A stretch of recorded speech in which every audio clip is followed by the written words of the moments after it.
गरुड़ पुराण 15वां अध्याय आज आप सुनेंगे। कल के अध्याय में आपने सुना था 14वें अध्याय में धर्मराज का भवन बड़ा दिव्य और सुंदर है, हीरे मोतियों से जड़ा हुआ है और वहां जो भी मन की इच्छा होती है पुण्यात्मा मनुष्य उस द्वार में जाते हैं, उस भवन में जाते हैं और जो भी वो चाहते हैं खाने को, रहने को, सोने को, घूमने को, जो भी मन की इच्छाएं आती हैं वो सब बिना करे ही पूर्ण हो जाती हैं, सब पदार्थ प्राप्त हो जाते हैं। लेकिन कैसे प्राप्त होते हैं? मशीड़ी मनुष्य जीवन है। जो मनुष्य इस जीवन में आ गया उसने धर्म की शिक्षा ली, धर्म का कर्म किया, धर्म के मार्ग पर चला, वो सीधे उस धर्मराज के पुर में चला जाता है और वहां बिन मांगे मोती सब कुछ उसको प्राप्त होता है और हजारों अनंत कल्पों तक वो वहां पर रहता है। फिर परमात्मा के धाम में जाकर के वो पुनः मनुष्य जीवन प्राप्त करता है और उस जीवन में आकर के फिर वो पुण्यात्माओं के घर में जन्म लेकर के पुनः भगवत धर्म में लग जाता है। और 15वें अध्याय में आज आप सुनेंगे धर्मात्मा जन का दिव्य लोकों का सुख भोग करके उत्तम कुल में जन्म लेना। और वो दिव्य लोक में चला गया धर्मात्मा के बन करके और वहां पर आकर भोग करके सब सुखों को मनुष्य जीवन में जन्म लेता है। शरीर के व्यावहारिक तथा पारमार्थिक दो रूपों का वर्णन, अजपा जप की विधि, भगवत प्राप्ति के साधन में भक्ति योग की प्रधानता, ये सब आज सुनेंगे आप। गरुड़ उवाच, गरुड़ जी ने कहा, धर्मात्मा व्यक्ति स्वर्ग के भोगों को भोग कर पुनः निर्मल कुल में उत्पन्न होता है। इसलिए माता के गर्भ में उसकी उत्पत्ति कैसे होती है इस विषय में बतलाइए। हे करुणानिधे, पुण्यात्मा पुरुष इस देह के विषय में जिस प्रकार विचार करते हैं वह मैं सुनना चाहता हूं, मुझे बतलाइए। गरुड़ जी कह रहे हैं जब वो दिव्य लोक से आ जाता है, धर्मराज के लोक से इस लोक में, तो उसका जन्म कैसे होता है उस पुण्यात्मा का, ये बताइए। तब श्री भगवान उवाच, श्री भगवान ने कहा, हे त्राक्ष, तुमने ठीक पूछा है। मैं तुम्हें परम गोपनीय बात बताता हूं जिसे जान लेने से मनुष्य सर्वज्ञ होता है। पहले मैं तुम्हें शरीर के पारमार्थिक रूप के विषय में बतलाता हूं। जो ब्राह्मण के गुणों से संपन्न है और योगियों के द्वारा धारण करने योग्य है, वह पारमार्थिक शरीर में जिस प्रकार योगी लोग षट चक्र का चिंतन करते हैं और ब्रह्मरंध्र में सच्चिदानंद स्वरूप ब्रह्म का जिस प्रकार ध्यान करते हैं वह सब सुनो। पुण्यात्मा जीव पवित्र आचरण करने वाले लक्ष्मी संपन्न गृहस्थों के घर में जैसे उत्पन्न होता है और उसके पिता एवं माता के विधान तथा नियम जिस प्रकार के होते हैं उनके विषय में तुमसे कहता हूं। स्त्रियों के ऋतुकाल के 4 दिन उसका त्याग कर देना चाहिए, उनसे दूर रहना चाहिए। उतने समय तक उनका मुख भी नहीं देखना चाहिए क्योंकि उस समय उनके शरीर में पाप का निवास रहता है। चौथे दिन वस्त्रों सहित स्नान करने के अनंतर वह नारी शुद्ध होती है तथा 1 साल के बाद पितरों एवं देवताओं के पूजन अर्चन तथा व्रत करने के योग्य होती है। 1 सप्ताह के मध्य में जो गर्भ धारण होता है उससे मलिन मनोवृत्ति वाली संतान का जन्म होता है। प्रायः ऋतुकाल के 8वें दिन गर्भाधान से पुत्र की उत्पत्ति होती है। ऋतुकाल के अनंतर युग्म रात्रियों में गर्भाधान होने से पुत्र और विषम रात्रियों में गर्भाधान से कन्या की उत्पत्ति होती है। इसलिए पूर्व की 7 रात्रियों को छोड़ करके युग्म रात्रियों में ही समागमन करना चाहिए। स्त्रियों के रजोदर्शन से सामान्यतः 16 रात्रियों तक ऋतुकाल बताया गया है। 14वीं रात्रि को गर्भाधान होने पर गुणवान, भाग्यवान और धार्मिक पुत्र की उत्पत्ति होती है। प्राकृत जीवों सामान्य मनुष्यों को गर्भाधान के निमित्त उस रात्रि में गर्भाधान का अवसर प्राप्त नहीं होता है। कैसे पुत्र होता है और कैसे पुत्री होती है, कैसे भाग्यवान पुत्र होता है, धर्मात्मा पुत्र होता है, ये बात यहाँ पर स्पष्ट बता दी गई है। 5वें दिन स्त्री को मधुर भोजन कराना चाहिए। कड़वा, खारा, तीखा तथा उष्ण भोजन से दूर रहना चाहिए। तब स्त्री का वह क्षेत्र गर्भाशय औषधि का पात्र हो जाता है और उसमें संस्थापित बीज अमृत की तरह सुरक्षित रहता है। उस औषधि क्षेत्र में बीजवपन गर्भाधान करने वाला स्वामी अच्छे फल, स्वास्थ्य, स्वस्थ संतान को प्राप्त करता है। तांबूल खाकर, पुष्प और श्रीखंड, चंदन से युक्त होकर तथा पवित्र वस्त्र धारण करके मन में धार्मिक भावों को रख करके पुरुष को सुंदर शैया पर संवास करना चाहिए। गर्भाधान के समय पुरुष की मनोवृत्ति जिस प्रकार की होती है उसी प्रकार के स्वभाव वाला जीव गर्भ में प्रविष्ट होता है। बीज का स्वरूप धारण करके चैतन्यांश पुरुष के शुक्र में स्थित रहता है। पुरुष को काम, वासना, चित्तवृत्ति तथा शुक्र जब एकत्व को प्राप्त होते हैं तब स्त्री के गर्भाशय में पुरुष द्रवित, स्वखलित होता है। स्त्री के गर्भाशय में शुक्र और शोणित के संयोग से पिंड की उत्पत्ति होती है। गर्भ में आने वाला सुकृति पुत्र पिता माता को परम आनंद देने वाला होता है और उसके पुंसवन आदि समस्त संस्कार किए जाते हैं। पुण्यात्मा पुरुष ग्रहों की उच्च स्थिति में जन्म प्राप्त करता है। ऐसे पुत्र की उत्पत्ति के समय ब्राह्मण बहुत धन प्राप्त करते हैं। पुत्र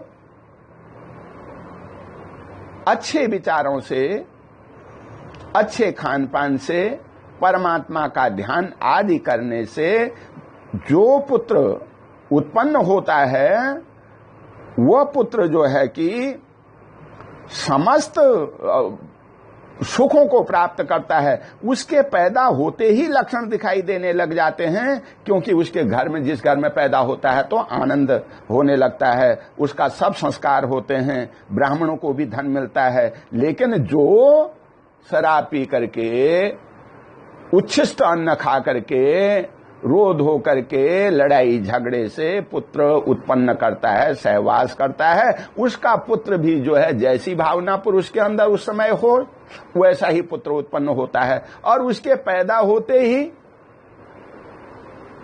बीमारियां, दुख, कष्ट आदि सताने लगते हैं। ग्रहों की स्थिति भी विपरीत होती है और पैदा होते ही जो है कि उस परिवार में जो है दुख व्याप्त होने लगते हैं। अर्थात सत्पुरुष को चाहिए कि वह सत्कर्मों को करता हुआ संतान उत्पत्ति करे, और जो शुद्ध सत्पुत्र पैदा हो गया वह पुत्र विद्या और विनय से संपन्न होकर के पिता के घर में बढ़ता है और सत्पुरुषों के संसर्ग से सभी शास्त्रों में पांडित्य संपन्न हो जाता है। वह तरुणावस्था में दिव्य अंगना आदि का योग प्राप्त करता है और दानशील तथा धनी होता है। पूर्व में किए हुए तपस्या, तीर्थ सेवन आदि महापुण्यों के फल का उदय होने पर वह नित्य आत्मा और अनात्मा अर्थात परमात्मा और उसके भिन्न पदार्थों के विषय में विचार करने लगता है। और जब वो पुत्र सत्पुत्र पैदा हो गया अच्छे धर्म कर्म से, तो उसको आगे विद्या के क्षेत्र में भी अच्छा मिलता है और दान पुण्य करने वाले लोग भी मिल जाते हैं, उनका सत्संग उनके साथ रहता है, तीर्थों में जाता है और वो महान पुण्य का फल प्राप्त करता है, परमात्मा के विषय में विचार करता है वो, जिससे उसे यह बोध होता है कि सांसारिक मनुष्य भ्रमवश रस्सी के सर्प के आरोप की भांति वस्तु अर्थात सच्चिदानंद ब्रह्म में अवस्तु अर्थात अज्ञान आदि जगत प्रपंच का अध्यारोप करता है। वह अपवाद अर्थात मिथ्या ज्ञान या भ्रम ज्ञान के निराकरण से रस्सी में सर्प की भांति के निराकरण पूर्वक रस्सी की वास्तविकता के ज्ञान के समान ब्रह्म रूपी सत्य वस्तु में अज्ञान आदि जगत प्रपंच की मिथ्या प्रतीति से दूर हो जाने पर और ब्रह्म रूप सत्य वस्तु का सम्यक ज्ञान हो जाने पर वह उसी सच्चिदानंद ब्रह्म का चिंतन करने लगता है। सांसारिक पदार्थ रूप असत या अनात्म पदार्थों से अन्वित होने वाले उस ब्रह्म के संग रहित शुद्ध स्वरूप के सम्यक बोध के लिए मैं तुम्हें इसके साथ अन्वित या संबद्ध प्रतीत होने वाले पृथ्वी आदि अनात्म वर्ग के अर्थात पंचभूतों आदि के गुणों को बताता हूं। पृथ्वी, जल, अग्नि, वायु तथा आकाश ये 5 स्थूल भूत कहे गए हैं। यह शरीर इन्हीं 5 भूतों से बनता है, इसलिए 5 भौतिक कहलाता है। जो शरीर बनता है मनुष्य का, पृथ्वी, अग्नि, जल, वायु और आकाश के मेल से बनता है, और इसीलिए इसको कहते हैं 5 भौतिक शरीर। हे खगेश्वर, त्वचा, हड्डियां, नाड़ियां, रोम तथा मांस ये 5 भूमि के गुण हैं। यह मैंने बतलाया है। लार, मूत्र, वीर्य, मज्जा तथा 5वां रक्त ये 5 जल के गुण हैं। अब तेज के गुणों को सुनो। हे ताक्ष, योगियों के द्वारा सर्वत्र सुधा, तृषा, आलस्य, निद्रा और कांति ये 5 गुण तेज के कहे गए हैं। सिकुड़ना, दौड़ना, लांघना, फैलाना तथा चेष्टा करना ये 5 गुण वायु के कहे गए हैं।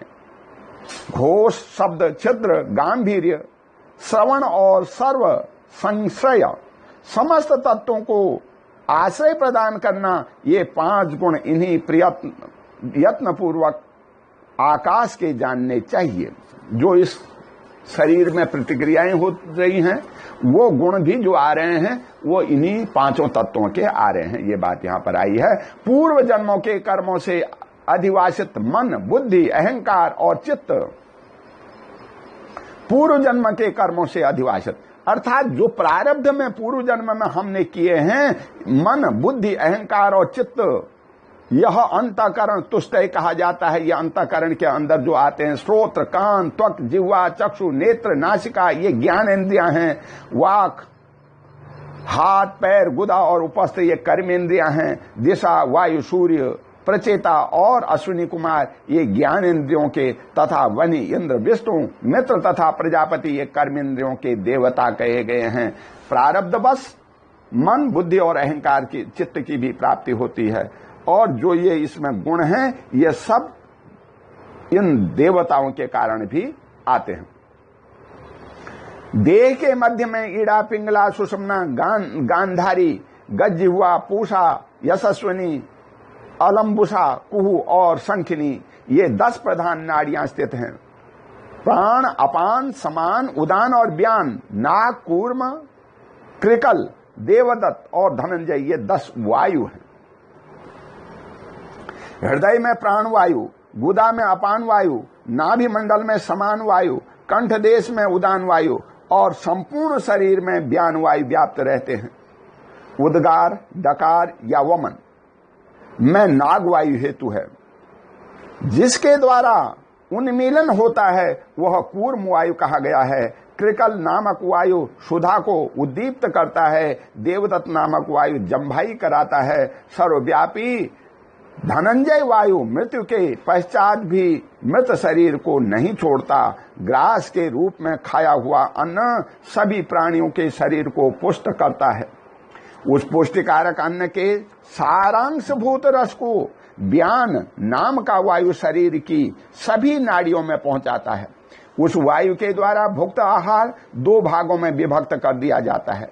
गुदा भाग में प्रविष्ट होकर के सम्यक रूप से अन्न और जल को पृथक पृथक करके अग्नि के ऊपर जल और जल के ऊपर अन्न को करके अग्नि के नीचे वह प्राणवायु स्वतः स्थिर होकर उस अग्नि को धीरे धीरे धोंकता है, जिसके द्वारा धोंके जाने पर अग्नि किट, मल और रस को पृथक पृथक कर देता है। तब वह व्यान वायु उसे रस को संपूर्ण शरीर में पहुंचाता है। रस से पृथक किया गया किट, मल शरीर के कर्ण, नासिका आदि 12 छिद्रों से बाहर निकलता है।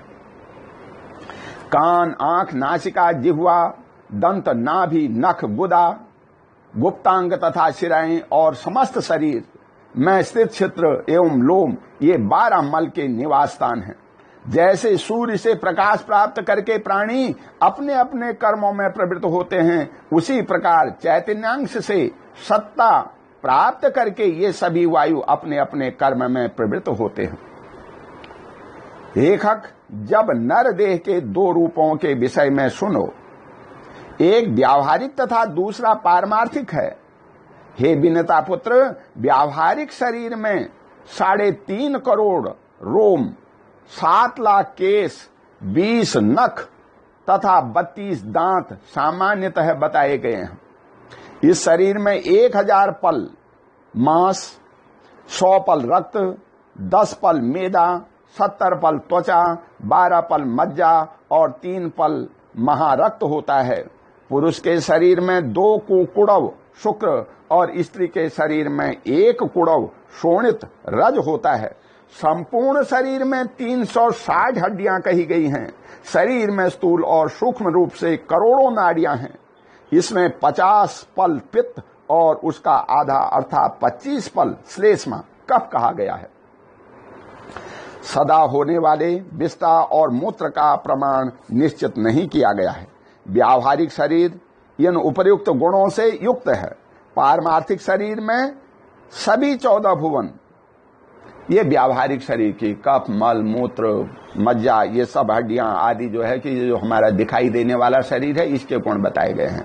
लेकिन जो पारमार्थिक शरीर है, परमात्मा का बनाया शरीर है, मिट्टी पत्थर से नहीं बना है, वायु से अग्नि से नहीं बना है, केवल परमात्मा द्वारा बना गया है। वो पारमार्थिक शरीर में सभी 14 भुवन, सभी पर्वत, सभी द्वीप एवं सभी सागर तथा सूर्य आदि ग्रह सूक्ष्म रूप से विद्यमान रहते हैं। सूक्ष्म रूप से सभी ग्रह, प्रवल, समुद्र सब इस पारमार्थिक शरीर में है।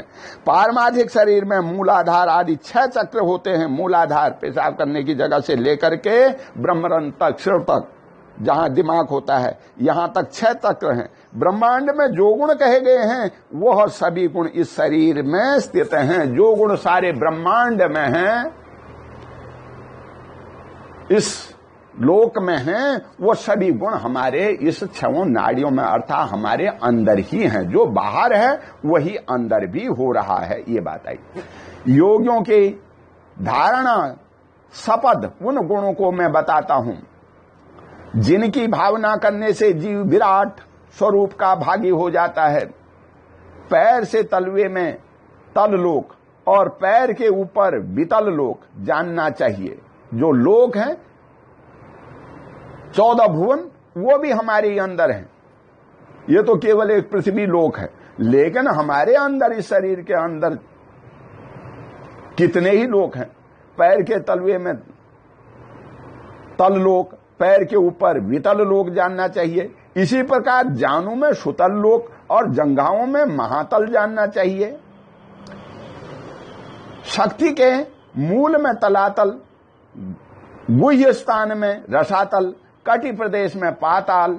इस प्रकार पैरों के तलों से लेकर कटि पर्यंत 7 अधोलोक कहे गए हैं। 7 अधोलोक हो गया कमर से नीचे। नाभि के मध्य में भूलोक, नाभि के ऊपर भुवरलोक, हृदय में स्वरलोक, कंठ में महलोक, मुख में जनलोक, ललाट में तपलोक और ब्रह्मरंध्र में सत्यलोक स्थित है। ब्रह्मरंध्र जो कपाल है यहां पर ब्रह्मलोक है, ब्रह्मलोक। इस प्रकार 14 लोक पारमार्थिक शरीर में स्थित हैं। इस शरीर में ये 14 लोक, 7 कमर से नीचे, 7 ऊपर। तप लोक भी इधर ही है, ब्रह्म लोक भी इधर ही है, सब लोक हैं, बाहर जाने की जरूरत नहीं।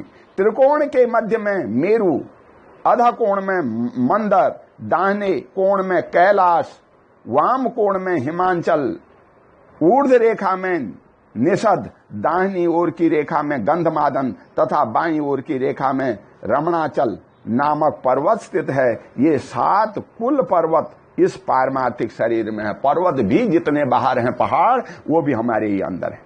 अस्थि में जम्बूद्वीप, जो द्वीप हैं 7, वो हमारी अस्थि में जम्बूद्वीप है। मज्जा में शाक द्वीप, मांस में कुश द्वीप, शिराओं में कौंच द्वीप, त्वचा में सालमली द्वीप, रोम सोमों में गोमेद द्वीप और नख में पुष्कर द्वीप की स्थिति जाननी चाहिए। तत्पश्चात सागरों की स्थिति इस प्रकार है।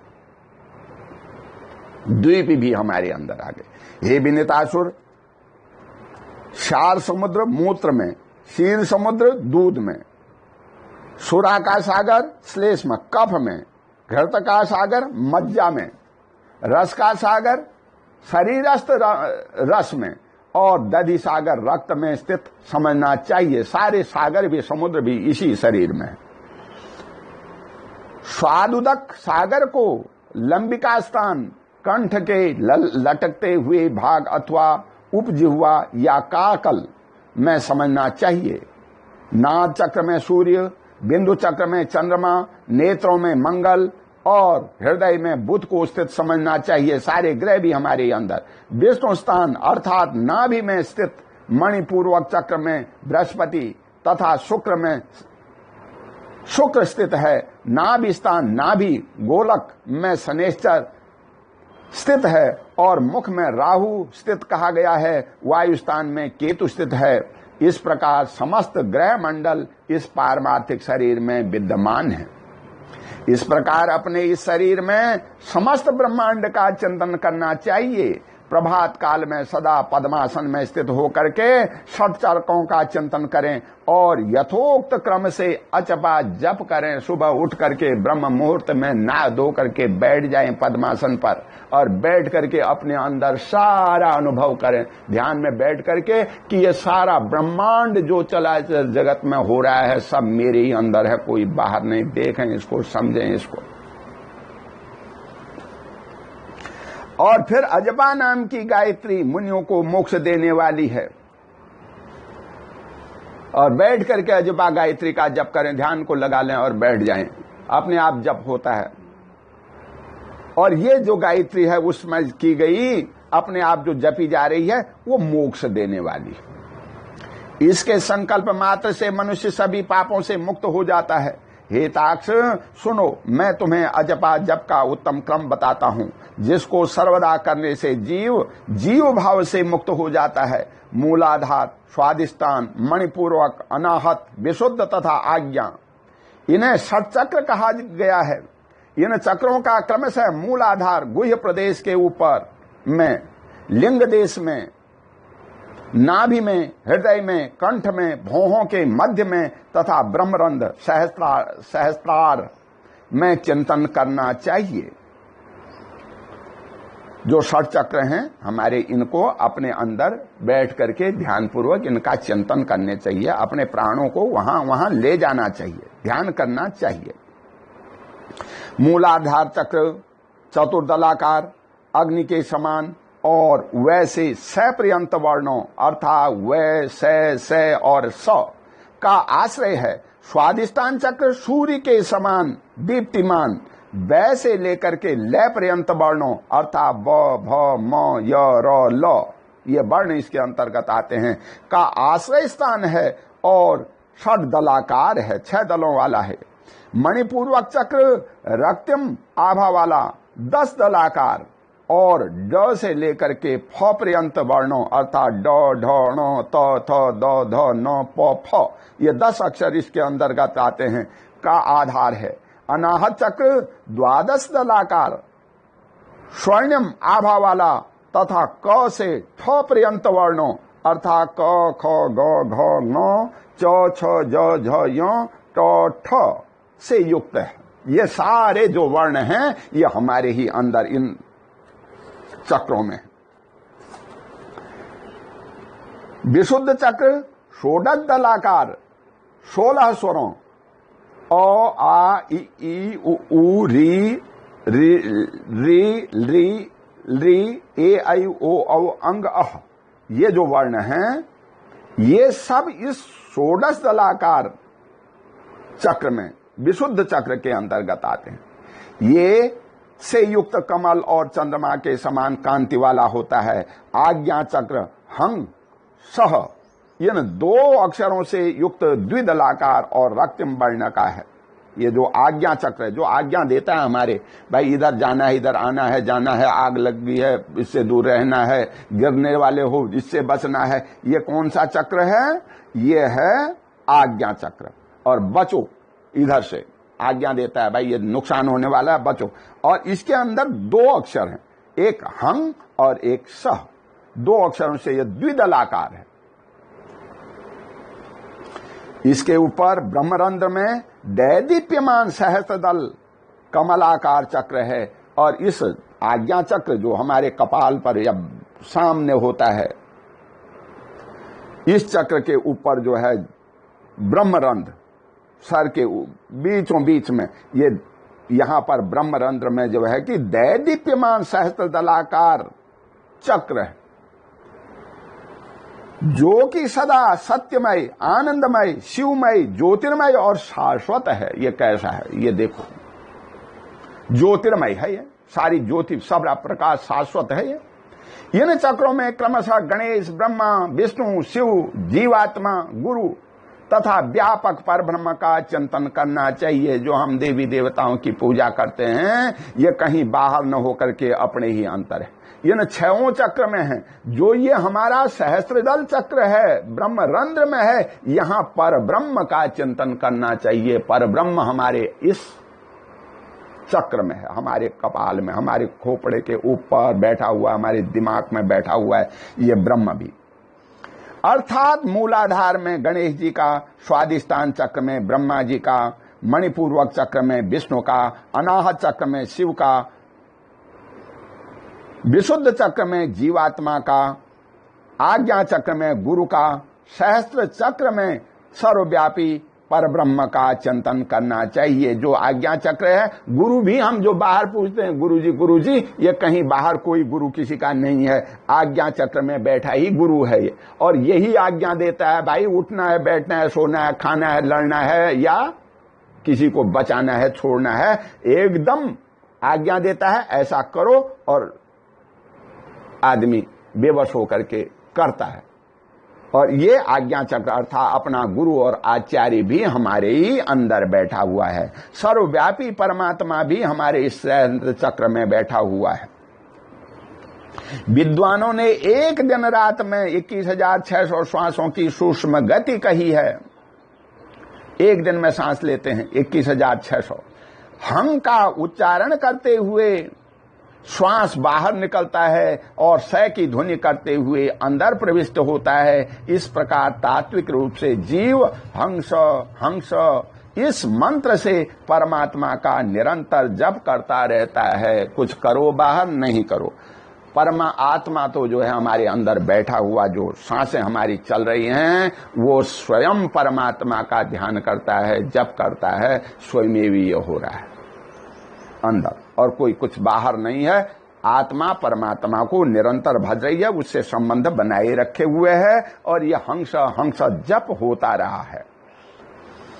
जीव के द्वारा अहोरात्र में किए जाने वाले इस अजपा जप के 600 मंत्र गणेश जी के लिए, 6000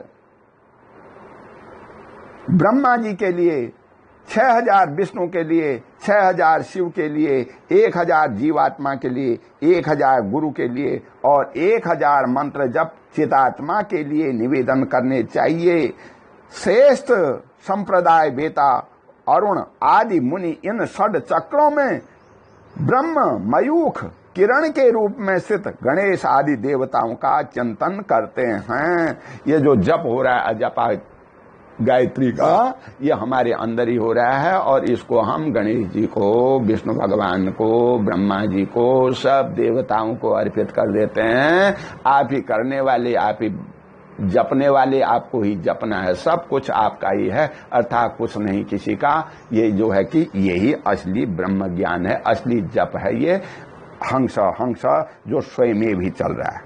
शुक्र आदि मुनि भी अपने शिष्यों को इसका उपदेश करते हैं। अतः महापुरुषों की प्रवृत्ति को ध्यान में रख करके विद्वानों को सदा इन चक्रों में देवताओं का ध्यान करना चाहिए। सभी चक्रों में अनन्य भाव से इन देवताओं की मानस पूजा करके गुरु के उपदेश के अनुसार अजपा गायत्री का जप करना चाहिए। इसके बाद ब्रह्मरंध्र में अधोमुख रूप से स्थित सहस्त्रदल कमल में हंस पर विराजमान वर तथा अभय मुद्रायुक्त दोनों हस्त कमलों की स्थिति वाले श्री गुरु का ध्यान करना चाहिए। सहस्त्रदल कमल जो है हमारे मस्तिष्क में, दिमाग में, आज्ञा चक्र में, यहाँ पर गुरु का ध्यान करके ही जो है कि ये सारे जप करने चाहिए, जो समझदार आदमी है। और जो नहीं समझदार आदमी है, जो ध्यान नहीं दे सकता, अजपा जप तो चल ही रहा है, सबको मिल ही रहा है, उसके लिए कुछ और है भी नहीं। जो समझदार हैं वो अपने इसको परमात्मा का समझ लेते हैं जीते जी, और गुरु का ध्यान करना चाहिए। ऐसा कहके है, गुरु चरणों से निकली हुई अमृत वाणी अमृतमयी धारा से अपने शरीर को प्राचालित होता हुआ साथ चिंतन करें। फिर पंचोपचार से पूजा करके स्तुति पूर्वक प्रणाम करना चाहिए, और वैसा करके ये समझें कि मैं गुरु के चरण में बैठा हूं, भगवान के चरण में बैठा हूं और ये जप हो रहा है। ऐसा करके परमात्मा की स्तुति करनी चाहिए। तदंतर कुंडलिनी का ध्यान करना चाहिए, जो षट चक्रों में 3.5 वलय में स्थित है और आरोह तथा अवरोह के रूप में षट चक्रों में संचरण करती है। तदंतर ब्रह्मरंध्र से बहिर्गत सुषमा नामक धाम प्रकाश मार्ग का ध्यान करना चाहिए। उस मार्ग से जाने वाले पुरुष विष्णु के परम पद को प्राप्त करते हैं। इसके अनंतर ब्रह्म नामक मुहूर्त में मेरे द्वारा चिंतित आनंद स्वरूप स्वप्रकाश सनातन रूप का सदा ध्यान करना चाहिए। इस प्रकार गुरु के उपदेश से मन को निश्चल बनाएं। अपने प्रयत्न से ऐसा नहीं करें, क्योंकि गुरु के उपदेश के बिना साधक का पतन हो जाता है। और ये जो ध्यान करना है, यहाँ पर जो है कि किसी ब्रह्म ज्ञानी को, किसी जो पुरुष योग में सही ढंग से प्रवृत्त हो, उस आदमी की उसके सानिध्य में रह करके करना चाहिए। कभी हमने अपने प्राणों को, अपनी वायु को, प्राणवायु को जो है कि इन चक्रों में स्थापित करा और कहीं पर हमारे से गलतियां हो गई, हमारा तप इतना नहीं, हमारा ध्यान इतना नहीं, तो हम उससे विचलित और जो है कि नुकसान भी प्राप्त कर सकते हैं। इस प्रकार अंतर्याग संपन्न करके बहिर्योग का अनुष्ठान करना चाहिए। स्नान तथा संध्या आदि कर्मों को करके विष्णु और शिव की पूजा करनी चाहिए। देव का अभिमान रखने वाले अर्थात 5 भौतिक शरीर को ही अपना शरीर समझने वाले व्यक्तियों की वृत्ति अंतर्मुखी नहीं हो सकती है। भगवान तो हमारे अंदर है, इनकी पूजा करनी चाहिए। लेकिन जो सारा कुछ अपने शरीर को ही समझ लेता है, भाई और कुछ है ही नहीं, ये शरीर ही जो कुछ है, 5 भौतिक शरीर को महत्व देता है, व्यावहारिक शरीर को नहीं देता है, वो फिर देह के अभिमान से जो है कि आदमी व्यक्ति जो है देह का अभिमान करने लग जाता है। ऐसा करने से 5 भौतिक शरीर को अपना समझने वाले व्यक्तियों की वृत्ति अंतर्मुखी नहीं हो सकती, अंदर नहीं जा सकते। फिर वो बाहर ही बाहर जो है बाहर की बातें करते हैं, बाहर का सब कुछ करते हैं। जो अंदर की बातें करने लगे उसका भी बहिष्कार करने लगे। उससे कहो भगवान तेरे अंदर, बोला कहाँ है कोई नहीं भगवान, शरीर ही सब कुछ है। इसलिए उसके लिए सबलतापूर्वक की जा सकने वाली मेरी भक्ति भी मोक्ष साधिका हो सकती है। यद्यपि तपस्या और योग साधना आदि भी मोक्ष के मार्ग हैं, जो भी इस संसार चक्र में फंसे हुए व्यक्तियों के उद्धार के लिए मेरा भक्ति मार्ग ही समाचीन उपाय है। ब्रह्मा आदि देवों ने वेद और शास्त्र का पुनः पुनः विचार करके 3 बार यही सिद्धांत सुनिश्चित किया है। यज्ञादि सद्धर्म भी अंतःकरण की शुद्धि के हेतु हैं। यज्ञ आदि करते हैं हम, और सद्धर्म, अच्छा धर्म, अच्छा काम करते हैं हम, तो ये भी हमारे अंतःकरण की शुद्धि का कारण बन जाता है। और इस शुद्धि के फलस्वरूप मेरी भक्ति प्राप्त होती है। जब हम बाहरी कर्मों को हम करते रहते हैं, अंतःकरण शुद्ध हो जाता है और इससे परमात्मा की भक्ति मिलती है, जिसे प्राप्त करके व्यक्ति पुनः जन्म मरण आदि दुखों से पीड़ित नहीं होता। हे त्राक्ष, जो सुकृति मनुष्य इस प्रकार का आचरण करता है, वह मेरी भक्ति के योग से, जो इस तरह का जो काम करता है, परमात्मा का ध्यान करता है, अजपा जप करता है, सब परमात्मा को अपने अंदर ही समझता है, वो इस योग क्रिया से सनातन मोक्ष प्राप्त करता है। अर्थात उसका जीवन सफल हो जाता है। मनुष्य जीवन सनातन सदा रहने वाला मोक्ष अर्थात परमात्मा में वह स्थित हो जाता है। यही इस जीवन का परम लक्ष्य है। यही ब्रह्म ज्ञान इस अध्याय में दिया गया है। इससे ऊपर संसार में कोई ज्ञान नहीं। और इस प्रकार गरुड़ पुराण के अंतर्गत सारोद्धार में सुकृति जन्माचरण निरूपण नामक 15वां अध्याय पूरा हुआ। बोल गरुड़ भगवान की जय।